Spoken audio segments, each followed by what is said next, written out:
Hey everybody, Corporate Hiker Guy here with you. Today I've got a hiking shoe recommendation for older hikers.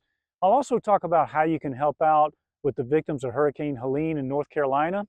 Then at the end of the video, for you readers out there, I've got an outdoor book recommendation that I think you'll find interesting. So let's check it out.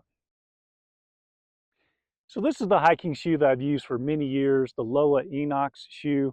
I really love this shoe. I've got many trail miles. This is kind of an old standby for me that I love. But today I've got a new shoe that I've been using here as I've been in Colorado doing some day hikes. This is the Danner GTX shoe, and I have really enjoyed this shoe. A few things about the shoe. You know, you guys know I'm not a huge fan of the lightweight trail runners for older hikers. This leans in that direction, but is stiffer than a trail runner. It's got the stiff sole, the Vibram sole.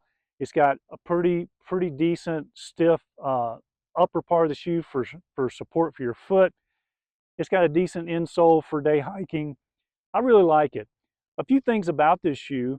I think retail on this shoe is $150, so a little bit pricey, but I picked up this shoe for $80. We were on a family trip in Bryson City, North Carolina, and just kind of got lucky. They had these on clearance at one of the local stores there. So hopefully you can find these, at a discount, but I really like it. Now, a few tips for you for hiking shoes. One is when you order new hiking shoes, make sure you get a half to maybe even a full size larger the shoe, because your foot swells as you're hiking on the trail. And the last thing you want is your toes banging at the end of the shoe when you go downhill. So make sure you get the sizing right.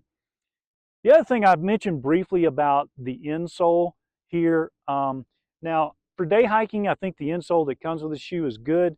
But for extended hikes, what I like to do is use my custom insole. I've mentioned this before in a previous video, but if you go to instep.com, they'll send you a cardboard box with foam in it. You step in it, left, right foot, send it back to them, and they make you a custom ortho insert. Now they're a little bit pricey, but I've had this one probably 5 years now, so I think I've got my money's worth. But this is custom made for my foot, and I'll use these. I'll take the old insoles out and put these in for extended day hikes. Last thing I'll say about this shoe is the styling of it. I kind of like the styling of it. Most hiking shoes for men tend to be dark colors, black or dark gray or dark green like my Loas, which is fine. I like those, but I kind of like changing it up a little bit with this styling here. They even have like a light tan version of this shoe, kind of retro looking. So really cool styling. So hey, I've really enjoyed these. Check them out. Now, I've not been able to use these on a multi-day backpacking trip yet. We had a trip planned for the Appalachian Trail this fall with my buddies, but with the storm that came through, we weren't able to do that. And in regards to the storm, for those of you that would like to help for the victims of Hurricane Helene in North Carolina, I know there's a huge outdoor community in North Carolina, and I would just love it if the hiking community could reach out and help them. And a great way to do that is through the organization Convoy of Hope.